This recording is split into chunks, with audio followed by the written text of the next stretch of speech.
Bismillahirrahmanirrahim. Assalamualaikum warahmatullahi wabarakatuh. Waalaikumsalam Waalaikumsalam warahmatullahi Warahmatullahi wabarakatuh. wabarakatuh. Ya, pada hari ini, Sobat ASN, selamat datang di Smart Talk ASN, ruang diskusi kita untuk menjadi abdi negara yang lebih cerdas dan adaptif di era digital ini. Saya, Delelia, yang akan menemani obrolan seru kita pada hari ini. Sobat ASN, pernah terpikir tidak kalau posisi dosen, posisi sobat-sobat ASN di sini tergantikan oleh robot? Bayangkan, ChatGPT bisa membuat silabus dalam waktu 10 detik. Sementara kita, dosen, saat membuat silabus, saat membuat LS, membutuhkan waktu sampai 10 hari. Dengan adanya AI, dengan adanya ChatGPT dan kawan-kawannya, apakah ini salah satu pertanda akhir dari profesi kita, yaitu dosen? Atau justru ini adalah fajar baru bagi era super dosen? Hari ini, kita akan membahas tuntas, mengupas tuntas integrasi Artificial Intelligence atau AI di lingkungan Kemendikti-Saintek. Apalagi kita sebagai dosen, bagaimana menanggapi dari integrasi AI. Sebagai Smart ASN, kita dituntut memiliki IT literasi dan sikap adaptif terhadap perubahan teknologi. Sudah hadir bersama saya pada podcast pada hari ini, ada 4 narasumber. Yang pertama ada Kak Ika Nurjihan. Selamat sore Kak Ika. Selamat sore Kak Delia. Ya, selanjutnya ada Kak Siti Fadila Fitri. Halo Kakak. Halo Kak, selamat sore. Baik, selanjutnya yang gak kalah penting ada Kak Zainul Abidin. Silakan Kakak. Selamat sore, Assalamualaikum warahmatullahi wabarakatuh, Kakak Delelia. Waalaikumsalam warahmatullahi wabarakatuh. Selanjutnya ada narasumber keempat kita, ada Kakak Muhammad Al-Hadika. Selamat sore Kak. Halo, selamat sore Kak Delia, moderator kita ya, yang luar biasa. Siap, terima kasih telah hadir di sini 4 narasumber kita, dosen-dosen luar biasa dari kampus-kampus di seluruh Indonesia. Daripada berlama-lama lagi, pasti kita kepo kan, pengen tahu apa sih yang mau kita bahas. Nah, di sini langsung saja kita akan masuk ke sesi pertama. Nah, yang saya mau tanyakan, Kak Ika, belakangan ini penggunaan generatif AI di kampus makin masif nih. Bagaimana sih realitanya sebenarnya penggunaan AI di lapangan? Oke, terima kasih Kak Delia atas waktunya. Jadi terkait AI ya, nah tentunya ini realitas baru ya. Dimana kalau di lapangan baik itu mahasiswa maupun dosen ya tentunya tidak lepas menggunakan AI dalam melakukan kegiatannya ya. Contohnya mahasiswa memanfaatkan AI mungkin untuk merangkum jurnal, mencari ide, sedangkan dosen bisa menggunakan AI untuk mencari referensi soal yang lebih bervariatif gitu ya. Nah, munculnya AI ini wajar ya jika akan memunculkan kekhawatiran ya bagi kita tenaga pendidik terkait plagiarisme digital. Tentunya seperti itu ya Kak Delia. Oke, siap Kak. Ternyata di lapangan tidak hanya mahasiswa saja ya Kak, tapi dosen juga menggunakan AI. Iya tentu ya, karena memang mau tidak mau dengan perkembangan teknologi kita harus bisa menyesuaikan gitu ya. Jadi sebagai dosen, apalagi kita dosen ASN, itu saya rasa kita tidak boleh alergi terhadap AI ya. Jadi adaptif itu bukan berarti menyerah pada teknologi. Menurut saya seperti itu. Tetapi bagaimana kita memahami bahwa teknologi ini adalah ekosistem baru dalam dunia pendidikan. Ya, jadi di mana setiap era pastinya akan memiliki alatnya sendiri. Ya, tantangannya bukan menolak, melainkan mengatur dan mengarahkan gitu menurut saya ya. Jadi di era sekarang alatnya ya AI itu. Jadi kita tidak menolak, tapi lebih kepada mengatur dan mengarahkan.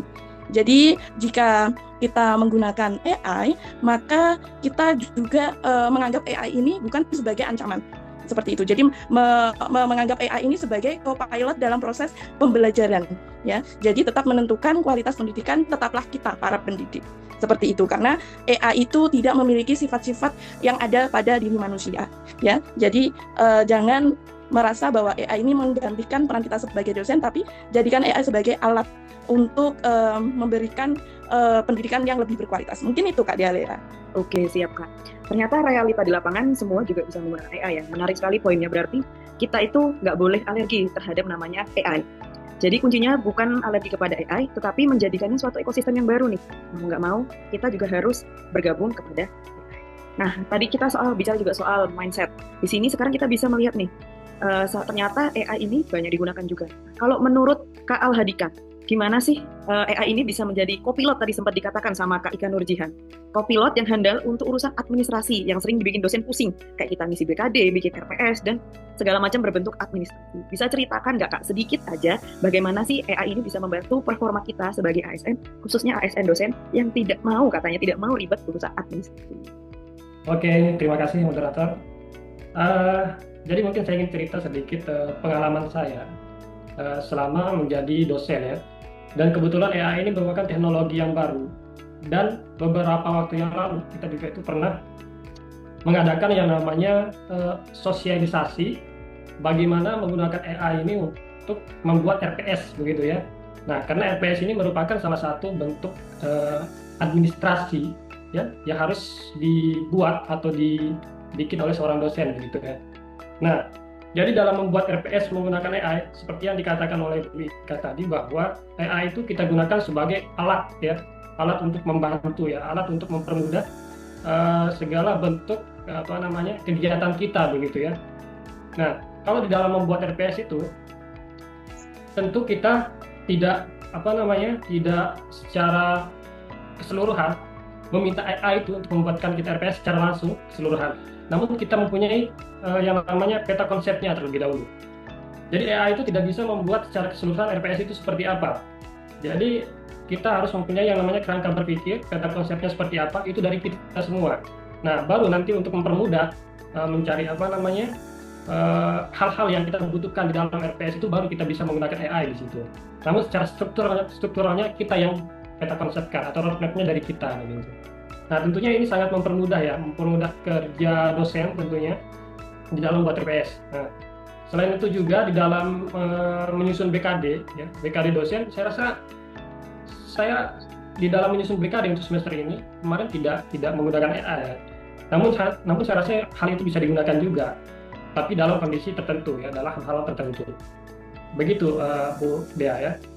Baik, terima kasih. Jadi ternyata di lapangan juga AI ini juga sudah membantu para dosen untuk membuat RPS, tapi RPS yang dibantu oleh AI bukan RPS secara keseluruhan. Tapi kita membuat peta konsepnya, kemudian nanti AI yang membantu. Berarti saya lihat kalau AI sangat memudahkan tugas kita sebagai dosen, sehingga kita bisa lebih optimal lagi bekerjanya. Seperti itu. Nah, ya, betul sekali, Bu Dea. Nah, siap. Berarti AI ini juga nantinya di kedepannya kemungkinan bisa juga membantu untuk laporan BKD.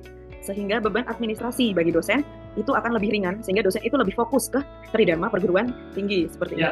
Ya, betul sekali. Karena seperti yang dialami oleh teman-teman saat ini kan, mungkin bukan hanya saya, tapi rata-rata semua dosen ya, itu masalahnya memang di administrasi, karena kita memang terlalu dibebankan di situ. Jadi dengan adanya AI ini mungkin kita agak sedikit terbantu di situ ya. Terbantu bukan berarti ketergantungan di AI ya, tapi terbantu begitu untuk meringankan beban administrasi tersebut. Nah, begitu. Siap. Berarti memang AI ini membantu, sangat membantu. Nah, tetapi batasannya sampai mana sih AI ini bisa kita gunakan? Apakah memang semua akan dilakukan oleh AI, atau memang ada batasan-batasan tertentu, atau ada etika digital yang harus kita jaga sebagai pendidik? Kalau menurut Kak Zainul itu batasannya sampai mana saja sih Kak? Apakah memang ada juga etika digital yang harus kita jaga? Oke, terima kasih Kak Dea. Memang sudah sangat betul yang disampaikan oleh narasumber sebelumnya.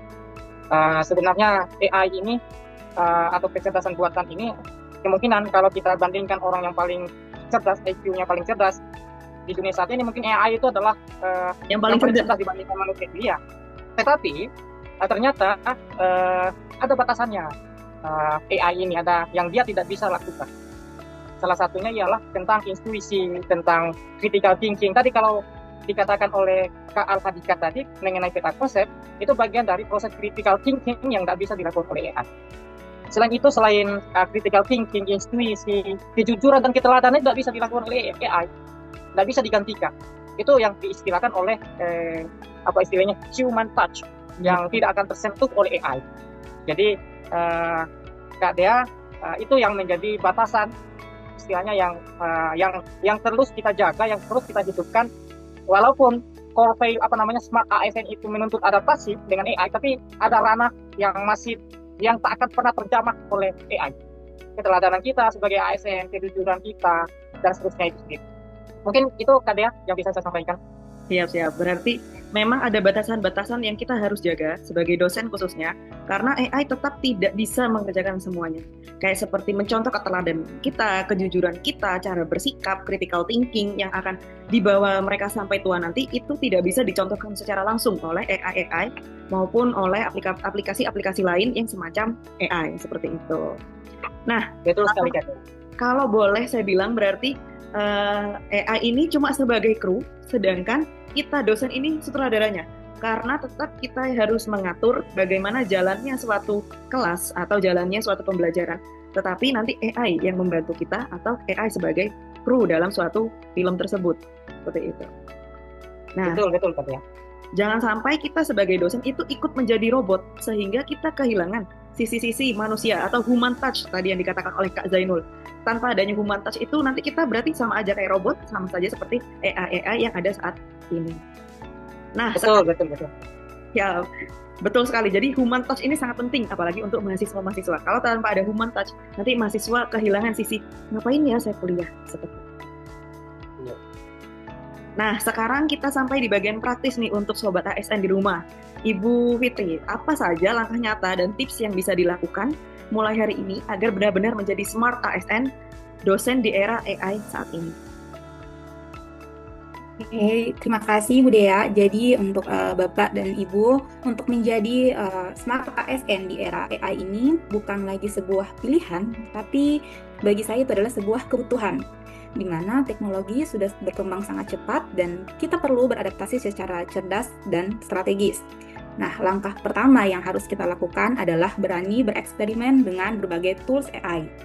Jadi jangan hanya mendengar atau membaca tentang AI, tetapi kita harus mencobanya secara langsung, misalnya dengan menggunakan ChatGPT untuk membantu menyusun outline materi, terus untuk Google Gemini misalnya untuk eksplorasi ide atau analisis dengan cepat.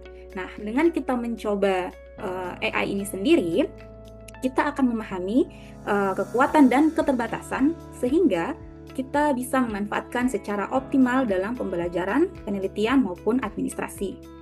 Gitu kira-kira Ibu Dea. Siap, berarti luar biasa nih pesannya. Kita nggak boleh nih, kita suatu kebutuhan sekarang AI itu, bukan lagi pelengkap, tapi memang kita butuh namanya AI. Nah, di sini AI ini tapi tetap tidak bisa menggantikan dosen, karena tapi dosen yang menggunakan AI yang dapat menggantikan, maksud saya dosen tetap menjadi dosen, tetapi dibantu oleh AI, seperti itu.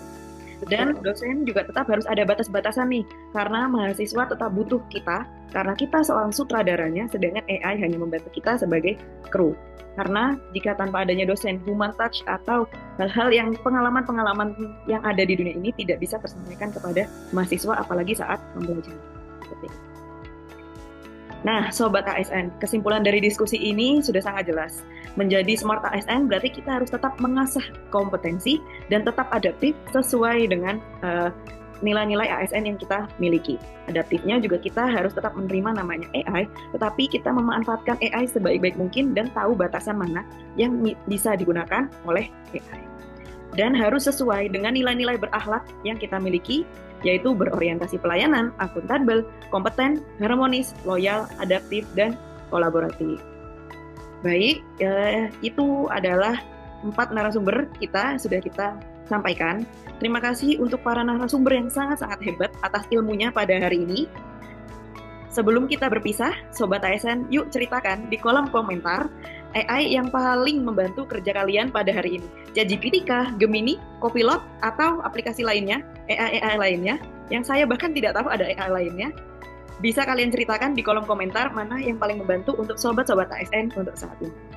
Saya Dea Lelia, dan para narasumber saat ini ada Bu Ika Nurjihan, Kak Siti Faradila, Kak Zainul Abidin, dan Kak Muhammad Al-Hadika mengucapkan terima kasih kepada Sobat ASN. Tetap semangat, tetap menjadi ASN yang membanggakan bagi bangsa negeri ini.